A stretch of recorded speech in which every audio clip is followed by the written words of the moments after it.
not the leader of a cult. RabbitWithAxe. Greetings, demons, and welcome to my unboxing video of sorts, I suppose, for the NSO Virtual Boy, which I'm still not completely sure why Nintendo decided the Virtual Boy needed a Nintendo Switch Online re-release, but here we have the physical unit itself in its box. I just picked this up. I had a bit of a problem with it being sent to the post office, which it wasn't even my local post office. It was like 2 post office away. It was weird. Yeah, I finally picked it up, and I am first off shocked at how big this was. I wasn't expecting quite this big of an item, because I have previously I only actually have one other NSO item, and I actually have already shown it off, and that's the GameCube controller. I have been very interested in the SNES controller for a long time, but it never stays in stock for more than like an hour when it actually gets in stock, so I'll have it one day. But yeah, this, however, has been consistently in stock, and it's not difficult to understand why. The Virtual Boy, if you do not know, is essentially the stopgap between the SNES and the N64, and if you're just curious about scale here, I'll actually bring in, we've got SNES Starwing, and we've got N64 Lilac Wars. These are for a different video in the future relating to Star Fox, but yeah, big boy, big box, big item, and yeah, let's get this thing open. So, got a little latch in the back, lift that up, all nice and clean, and we do have some interior packaging here, which is looking a little awkward. I'm not sure how's best to pull this out. I'm assuming it's just going to, yeah, it does just pull out as is, and all the packaging comes apart. That's fine. I'll just move the actual unit out of the way for now, because we do have the stand in here as well, as well as the paperwork, which I don't really care about too much. But yeah, we do have the stand, which is quite nice to actually have, because they didn't necessarily have to include that. And I believe this is the adapter for if you're wanting the original Switch to fit into it, though I'll keep that just in case it is for the Switch 2. Because I will be showing this with the Switch 2. I don't really need the paperwork, so I'll put that back away for now. Hopefully. Okay. Let's see if we can just get the packaging away real quick. Yeah, there we go. So that is now left empty, and that's probably how it'll stay for the rest of eternity. I don't necessarily want to keep these boxes, but for the time being, I've kind of decided that's going to be what I do. Here we have the actual unit. We have some tape on it, which nice just to keep it clean. Don't have an issue with that. But yeah, you can already see the red lenses in it, which is interesting that it has red lenses. Sorry about the noise there.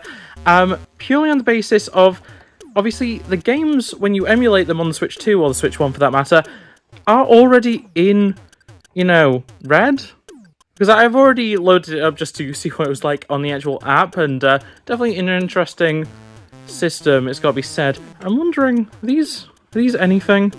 I've never actually held physically a original Virtual Boy in my hands, so maybe this is just normal. These little Nintendo logos, though, quite nice. The actual material around the eyepiece is like a nice foam, nothing too stiff, nothing too soft, which I'm sure will be somewhat comfy. There's a lot of issues with the Virtual Boy, the original Virtual Boy, in the case that it is a little uncomfortable, a little bit rough to use. We do have focus, which, does that move? No. Okay, so you can't adjust anything. So all this is just for show. It reminds me a lot of some of the buttons on the NES and SNES Classic Editions. But yeah, you got the big Virtual Boy logo. It's like, it's not mistakable. Like, you can tell what it is. And yeah, overall, pretty good recreation, especially because actual Virtual Boys cost decently more than this. I believe this is £60 or £55, something like that. I know it's a lot more in the US inexplicably. But yeah, when it comes to getting a Virtual Boy, at least from the listings I've seen recently, you're talking $120 to $150 for like a complete console, and then you're, you know, asking another like £20 to £30 per game, and that's for the more common games. If you want to get some of the less common games or the more popular stuff, you are going to be paying quite a premium. And yeah, just once again, before I put the stand on and everything, just to bring in, for scale, a SNES and a N64 cartridge. Yeah, decently large. And obviously, the Virtual Boy itself has cartridges kind of similar size to N64 cartridges. They're a little bit smaller, if I do remember correctly. But yeah, this is a huge unit. I do wonder, where is the opening point? Oh, okay, that's kind of cool.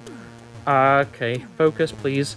You do actually have the power, and I'm not sure what... That might be the controller port from the original. You got the headphone jack, you got the volume wheel, which doesn't move, unfortunately. And, yeah, that's really it. Everything else is just for connecting onto the stand. And how exactly do we open this thing? Is there a release? Is there a button? What we'll do, we'll get the actual stand put on, and we'll try and figure out exactly how we open it from there. And having put the stand on, it just clips on pretty simply to the bottom there. Looks pretty accurate as far as, you know, every time I've seen a Virtual Boy, it kind of does look like this. A little bit of adjustment available. You've got a little bit of tilt control there, and then you can slightly... It's not much, but you can adjust the stand slightly if you really need to. And yeah, in terms of actually opening it up for the Switch, the red part just lifts up, and if we tip it over, you've just got a slot there. It looks fine, nothing too special, but nothing too complicated as well.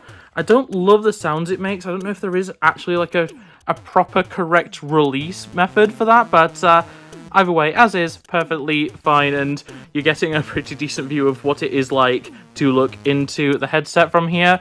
So why don't we just quickly move that out of the way and get ourselves on the Switch 2. See my light there. And we'll open the Virtual Boy software.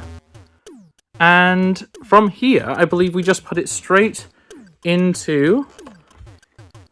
If I can open it up, we just put it directly in to here. Oh, do we need to take off the... I think we need to take off the Joy-Cons.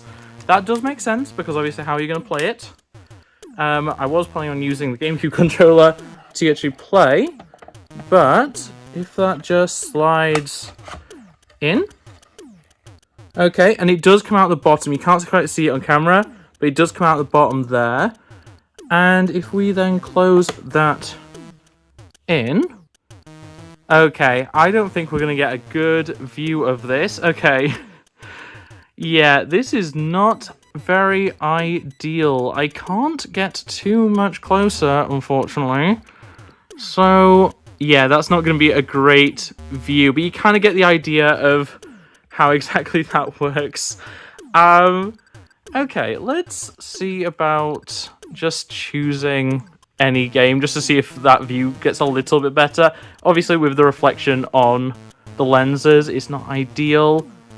Yeah, I'm not really going to be able to show that off too well. Also, with how this works, you can't actually do any of the actual built-in capture, and because obviously it needs to be docked into this, you can't actually record using external capture, at least not easily. There'd definitely be a workaround using USB Type-C if you had a dock that was compatible but wasn't the standard dock, because obviously, and you had some sort of extender for the USB Type-C, you would possibly be able to fangle something to work, though I will say the Type-C at the bottom is covered over, and the Type-C on the top doesn't actually allow for video out, unfortunately. So, yeah, in terms of getting gameplay for this thing, it might be SOL, which is really unfortunate, but if I just have a minute with this off camera, just see what exactly it's like as, you know, someone who does wear glasses as well, let's just see what the experience is like, and I'll be back in a second. So I just went ahead and played a little bit of Cosmic Pinball from the actual NSO Virtual Boy library, and then just to, you know, be a bit thorough, I also went ahead and just tried out the VR mode in Super Mario Odyssey, which obviously isn't the intention for the Virtual Boy headset accessory, I suppose, but it is something that people might be interested in just seeing what it's like. And for the most part, I'll say when it comes to the actual NSO library, the actual Virtual Boy games, it seems to work pretty well. The isolation in terms of, light bleed and everything from, this isn't ideal, at least for my face shape.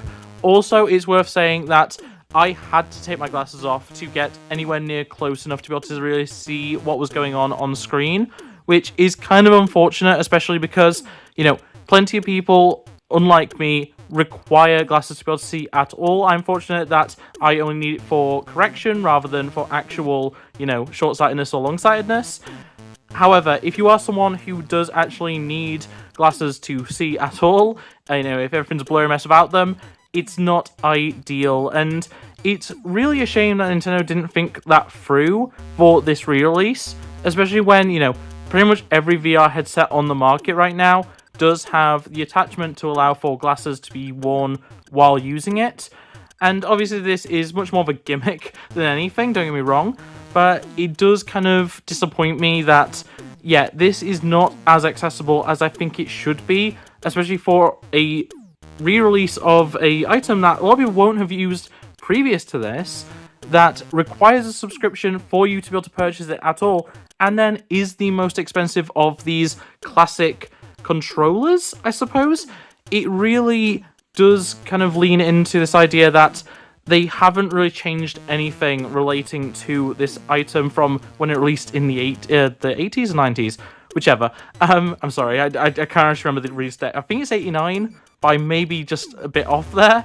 I'll have it on screen most likely. But yeah, when it comes to the experience of the Virtual Boy stuff, specifically in my experience, Cosmic Pinball, it worked well. I quite enjoyed it. It's definitely something that I could see myself putting a little bit more time into, possibly in a slightly bit better setup than, on the sofa where I'm currently sat on the floor. But yeah, when I, tried it out with Mario Odyssey, obviously that's an actual VR experience. You're supposed to be able to move the headset around. It's not ideal. I could see a world where some sort of strap could be attached to this to actually allow for you to, wear it rather than it be, mostly stationary. But as is, out of the box, it's not ideal for any of the VR experiences that would otherwise use the cardboard. I forget what it's even called. The Labo? Nintendo Labo. Yeah, anything that uses like the Nintendo Labo or equivalent, it's not really ideal for that, which is really unfortunate. And with light modification, if you were willing to, I'm sure you could, as I say, add straps or add some other way to actually wear this. And in that case, this could actually be alright until you consider the red lenses. So I pointed that out early on as just a weird thing because all the games already run in red. And obviously it's a thing to look like the original unit, which did have red lenses. However, it does mean if you are using it for anything that isn't itself in black and red, if you're using it for anything that isn't on the NSO Virtual Boy app, you are going to be experiencing it in red and black, no matter what. That is just how it works. No matter how colourful the game is you're playing, it will be experienced like it's a Virtual Boy game. And that in itself is really kind of annoying, because, as I say, the potential is definitely here for this to be a really fun, little bit niche, Nintendo classic way to experience the various VR modes and stuff that are in the Nintendo games from the last, 9 years, 10 years, whatever. And yeah, it really doesn't live up to, the potential it could have had, which is a real shame. However, with all that being said, for what it is, which is, a gimmicky little Nintendo throwback, which, will, for the most part, for most people, just sit on a shelf and not really get used all too much, it's good. It's well made, it looks correct. If you are just someone who, respects the legacy, so to speak, of the Virtual Boy, doesn't care too much about actually playing the games, but does want to, represent it in maybe their game room or their office or whatever, this is a decent stand-in for an official unit and is unfortunately considerably cheaper because it's not got any of the internals.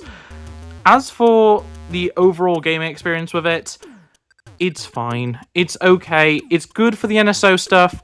It's subpar, if not just plain bad, for anything else you would potentially think, oh boy, this might be useful for that. And as I keep saying, with modification, if you are willing, you probably could make this a half-decent VR headset for the Switch. As is, I'm not personally sold, and it is very unfortunate because, as I say, this isn't a cheap piece of kit. It's the most expensive thing from the current NSO, controller collection, so to speak. It's a solid like £25 more expensive than the GameCube controller, which this is my main controller. I love this thing. But yeah, when it comes to this, for what is essentially just a case for the Switch, it's not ideal. It's not great, and overall it does come off a little bit disappointing, which is not the conclusion I actually wanted to come to, but that is honestly what it comes down to. I love the look of it. I'm very happy to own it, and in general, I'm definitely going to, as I say, put a bit of time into the Virtual Boy library. I really want to play Virtual Boy Wario Land and Mario Clash as well, for that matter. But when it comes to anything else that I thought may be able to be done with the Virtual Boy, I think unfortunately it's just not going to happen. But with that being said, that is going to be it for this video. So I hope you enjoyed my unboxing and I guess pseudo review of the Nintendo Switch Online version of the Virtual Boy, and that is a terrible shot, but I'll have to do. And yeah, if you did enjoy this video, and I hope you did, make sure to give it a like, subscribe if you're new to it, and ring that bell so you never miss an upload. Always couple of your thoughts or feelings on the NSO Virtual Boy. Are you planning on getting it? If not, have you already got it? And otherwise, just tell me your thoughts on the Virtual Boy as a whole. So with that being said, it's going to be it from me. So thanks for watching, and I'll see you next time. Bye! Look at the screen, you'll be fine. Culture's a disease, but we'll survive. I just wanna tell